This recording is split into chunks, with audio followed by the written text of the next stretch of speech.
Good evening, my October ghouls, and welcome to the Phantasmagorium. I am your host, the Creeper of Channel X. We've all seen those houses that don't seem to put up much in the way of Halloween decorations, or even turn on their porch lights to signify they're open for trick-or-treaters. But, have you ever wondered why? For our next tale, I present to you, our town doesn't celebrate Halloween here. We hide from it.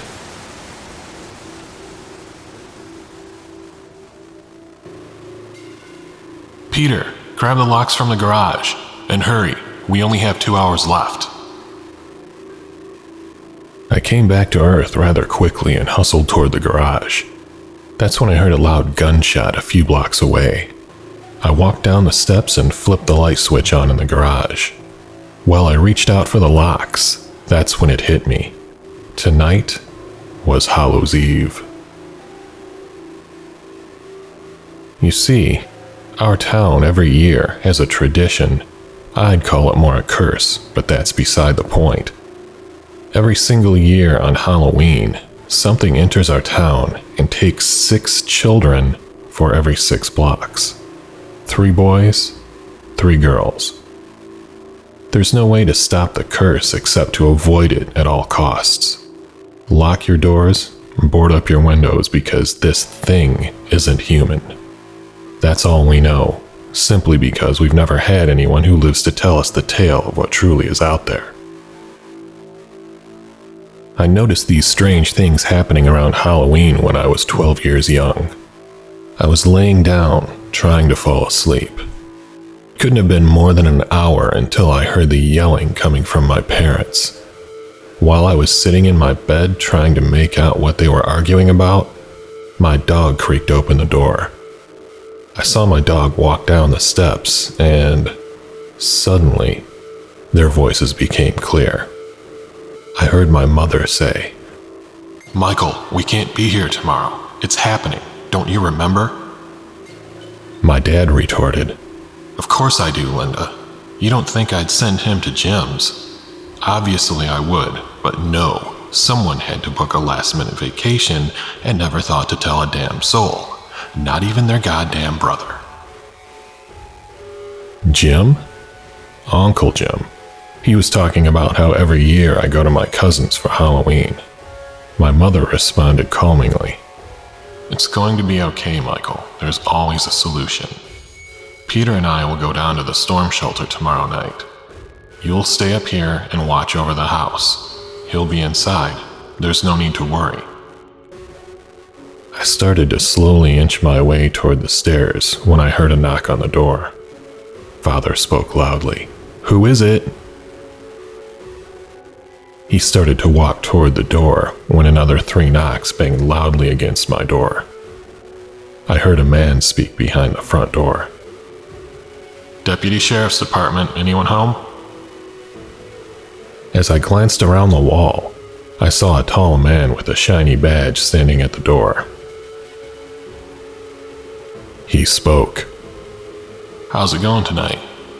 I'm just stopping by to make sure y'all stay inside tomorrow night because you know how things go around here. We don't want you going anywhere, so feel free to call the station if you have any questions or require any assistance tomorrow night. Anywho, have a good night now. He shot a look over toward me before stepping off our front porch, which didn't help much, considering my nerves and anxiety were going through the roof currently. Dad closed the front door after wishing the officer a safe night.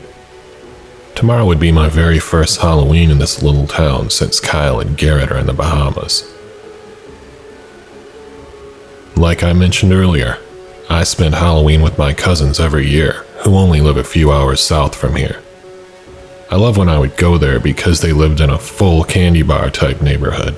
You know the type. Rich yuppies every so often, many mansions, and sports cars around every turn. Also, my cousins are more akin to siblings to me since I'm an only child. I would rather go over there any time of the day than sit 5 more minutes in this creepy old town. The reason I am documenting my experience here is for no other purpose than a warning. Don't try to search for this wicked town. Your intentions may be good, but all you'll walk out of this place with is more suffering than you thought was human. I mean it too. You'll feel it as soon as you pass by that damn welcome sign. It sneaks up on you like a cobra in the forest.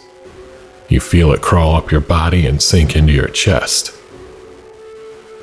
The best way I can describe it is if you've been running down a dark tunnel for miles, but you haven't moved an inch. Mark my words when I tell you this. For anyone out there that wants to visit this wicked town, don't. That very night, my dad took his keys off the kitchen counter and hurried out the front door to go somewhere urgently. I woke up to a bunch of commotion downstairs. It sounded like a hammer banging up against a wall. Yawning, I rubbed my eyes and stretched my arms up. I got up and went over to my parents' room to see my mother getting ready for the day. I looked at her and asked, "What's Dad doing downstairs?" She replied with, "Oh honey, he's just doing some work on the house for tonight, that's all." She patted my shoulder, reassuring me. Halloween is tonight. What work needs to be completed for Halloween? Decorating? I walked downstairs to look beyond the wall and I saw my dad boarding up the front door. I was certainly confused on what he was doing, because what type of work for Halloween requires boards of wood shutting the front door off from the outside? I quickly acknowledge this and yell over the banging. "Hey Dad, why are you locking us out?" Thinking to myself I was confused. How would I be able to leave tonight to go trick-or-treating? After a moment, he replied with, "Not out, in. I'm sure your little mind is very confused because your mother and I haven't explained what's wrong with this town to you yet." I didn't even know what all this meant, only being 12. I just wanted to go out and trick-or-treat. Last year was so fun, and now my parents are taking it away from me. All I want is some candy, and for some strange reason, my dad is boarding up our house. I asked, "What do you mean, wrong? What's wrong with this town?" My father must have smelled the concern dripping off of me, like a towel after being submerged in water. What was he locking us in from? He paused for a moment. "Let me explain. Every Halloween, something evil comes out in this town. It hides in the shadows within these streets and will wait to prey on 6 children for every 6 blocks until it reaches the end of our town. Last year, they counted 18 missing. Nobody knew what was taking the children because no one has ever set eyes on it and lived on till the next morning to inform us. As the sunlight turns pale on All Hallows Eve, remember this: you are never alone." My 12-year-old brain could only compensate for so much. One thing stood out to me, though. There were only 3 hours till sunset. I couldn't wrap my head around the fact that my father was locking us inside with plywood boards all over our windows and doors now. What is it with this strange town? I'd never really believed in monsters as a child, but now my parents believe something quite equal to that is out there. There's no way to get around this curse our town has. It's possessed with something that is far from human. I wanted to see what everyone was so scared of. I wanted to see this monster. It was almost 4 at this point, and my mother made Father and me our favorite meal, a pastrami sandwich. I was parched after devouring my lunch, and my mother's famous iced tea suited the purpose. I was merely 2 sips away from finishing my drink when my father yelled from the other room, "Peter, grab the locks from the garage, and hurry, we only have 2 hours left." As the sun drifted away into darkness, The night crept upon the horizon, welcoming the evil end. My dad locked up the garage door and bolted 6 plywood boards upon the door into the house from the garage. He went to talk to my mother about something I'm not quite sure of. I then heard my mother say, "Peter, honey, let's go downstairs now. Your father's going to stay up here for the night to make sure nothing happens to us. I'll cook us a meal for later while you get your things ready for the night." I walked up the stairs to see my dog laying on the top. I told him to come into my room and closed my door. Looking out the window, I saw the sun setting. There was a purple-blue sky just over the sun's blissful orange corona. I stood there with my dog looking up at me for a few minutes, just admiring the sunset. I wasn't worried about tonight, nor frightful. No, quite the opposite. I felt this overwhelming sense of curiosity of what was upon that horizon. It almost felt as if something was pulling me toward whatever it was. It started happening just moments after I saw the green bursts of light you see after the sun sets. This feeling inside of me gifted me with courageous moments of inquisitiveness. Something was boiling up in my head to go outside, and I just had to. Something sparked in my head. The key. I knew where the spare key was for the side door. If I could get that, I would be able to leave the house. The only problem is, my father will notice if I leave. I grabbed a sleeping bag and a few pillows downstairs. I dragged the sleeping bag all the way down to the basement, while fighting with my dog Max, since he keeps biting the back of the sleeping bag. I walked past the kitchen, getting a whiff of the amazing chicken pot pie my mother had just cooked. I haven't had much thought on how I would get out tonight, but I did know how to get that key. It was on top of the refrigerator, so I climbed on top of the countertop next to the fridge. Feeling around the top of the refrigerator, I grabbed a few dust bunnies and the key. It was now dark out, and I heard my mother calling me. "Peter, it's time. I have your meal down here. We need to shelter in place." I heard my father walking down the stairs and shoved the key in my pocket. I was always a pretty good liar, so when he abruptly asked what I was doing, I said, "Getting some water for us." I reached out toward the kitchen sink to turn it on. He replied with, "All right now, after that, get on down there with your mother." I smiled and took 2 glasses of water down to the basement where I was met with my dog Max and mother.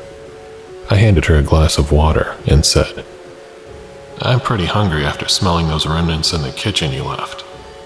She laughed and said, "I set up a table for us over there." She pointed toward the other side of the basement. I saw a candle with a dimly lit flame on top of an old wooden table. It was passed down by my great-grandmother. That table was an antique. I always remember my mother saying not to touch it because I would get my fingerprints on it. I was shocked she was letting me eat dinner on it. I gave her a hug and sat down. Over this meal, I ever so slightly kept feeling that urge in the back of my mind. I kept envisioning what was outside on this cold night. I finished up my meal by dropping some leftovers to Max. It was probably a few hours into the night at this point, and now that inquisitiveness I felt earlier was dwelling inside of me.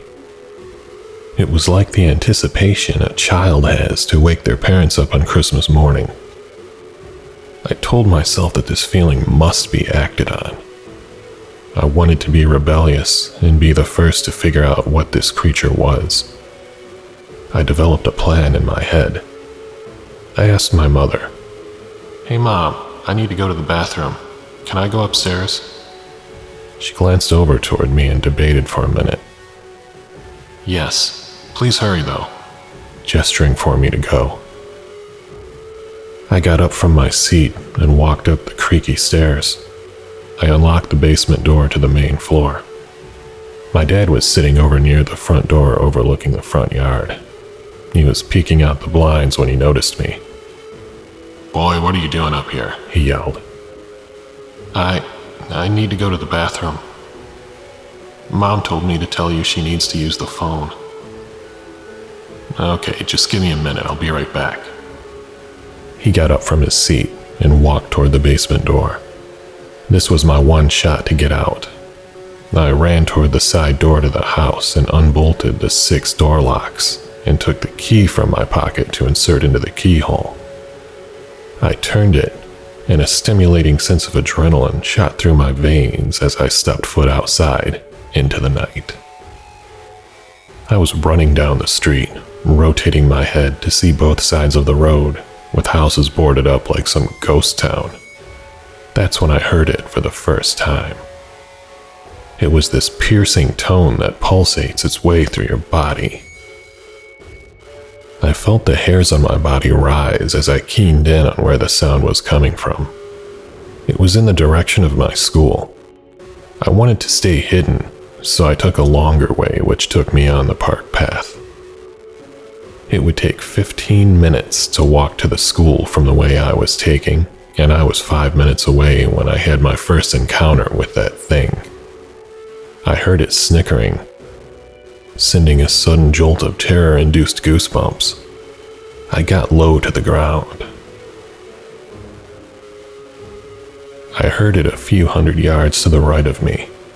It was pitch black out, and you could only hear a few crickets here and there. As soon as that thing made a noise, every other creature in the vicinity of it went quiet. It played that high-pitched snicker multiple times until it stopped abruptly. I looked up to see if I could make anything out when I heard something else that caught my attention. I heard someone yelling in the distance. This creature must have heard it before I did, because it went quiet. It took me a few tries to get exactly what the person was saying. It was definitely a male repeating something over and over again.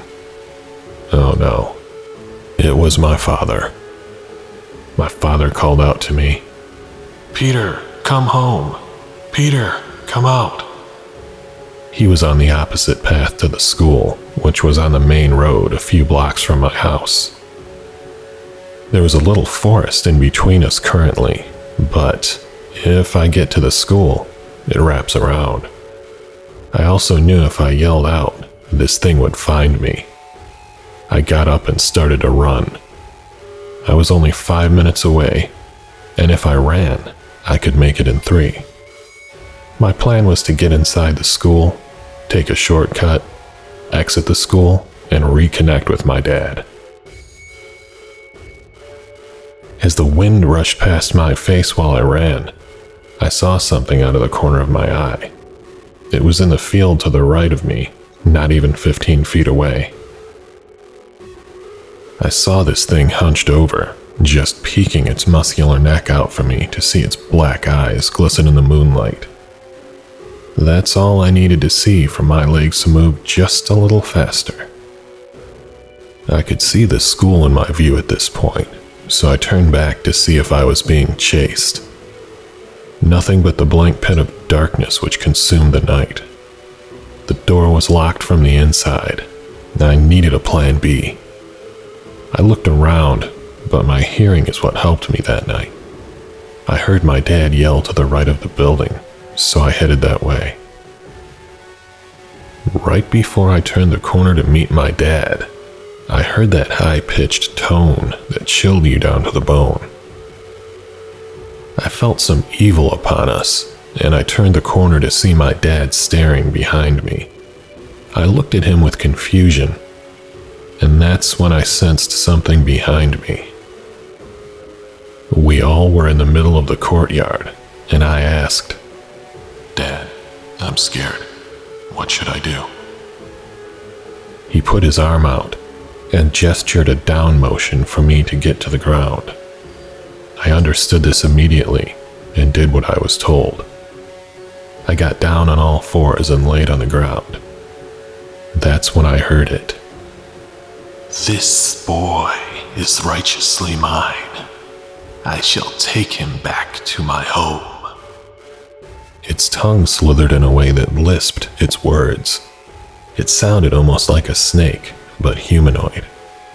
I was still turned away facing my dad when I saw him reach into his back with both hands. I heard something click when he began to speak. You won't take my son, you monster. Go back to hell. My dad then pulled a pistol out from his back and aimed it at the creature. He didn't think twice about pulling the trigger. All I remember next was hearing that awful screech again, then hearing my dad in agony. He started screaming, and I smelled burnt flesh. I saw this thing attaching itself and burning my father's skin off of his head right in front of me. He looked at me and said one last thing. I forgive you. This monster was morphing into my father, shifting and contorting his muscles, seizing his brain and burning his flesh off. All while it said in that alienatic, emotionless voice, Peter's next. Peter's next. Peter's next. My dad, with what little control he had left of his body, took the pistol and raised it to his mouth, shoved it down his throat, and pulled the trigger. With all of this commotion, the courtyard's lights flickered on, and this creature began to flare up into a flame as the light shined down on it. I saw its veins spurt black liquid out as it died in agony. Its mouth was the last thing to ever move on it, and this sick demon said, See you next Halloween, Peter. This all left me utterly speechless, as it would anyone. I sat there for hours until the police found me in my catatonic state. The reports show that they found me up against a wall that had black liquid smeared all over it, which said, "Free me." I don't remember much of what happened after this, but my mother called the police after neither my father nor I showed up. Nobody believes me when it comes to that night. They locked me up at our local psychological rehabilitation center. They call me a sicko. Trust me, I wouldn't make this stuff up. The damn courts didn't believe me when I told them about that monster that killed my father. I was determined clinically insane with a year of inpatient rehab. I was allowed 1 hour of supervised internet access each day. I used this to my advantage and wrote this for all of you. I hope someone believes me, because this post is my only option I have left. Apparently, the police say they never found my dad's body. All that was found at the crime scene was black sludge and a boy in shock from just witnessing his father's murder. I've made myself pretty comfortable here at the hospital. After the first couple weeks of hearing the often screams coming from the loonies down the hall, you get used to it. I actually made some friends while here. The only thing that makes me want to tear down that door is hearing that sick demon whispering down the hall at night. It only happens every so often, but when it does, I cover my ears with my pillow and hope it's not really there. Sometimes, I'll be sitting eating that disgusting lunch they give us, and upon all the chattering, I hear it. It comes from the vents sometimes, or just outside the window where you can't see.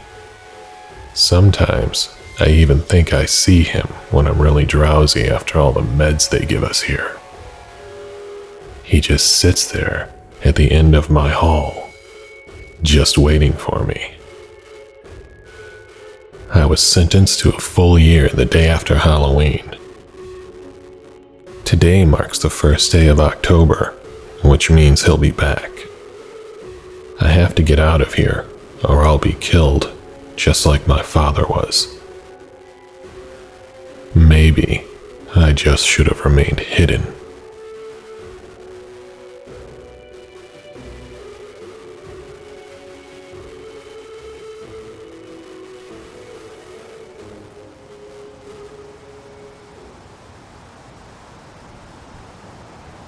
The next time you see a town barren of Halloween screams, don't be so quick to TP their homes. There may just be a very deadly reason behind it. Until next time, enjoy the screams.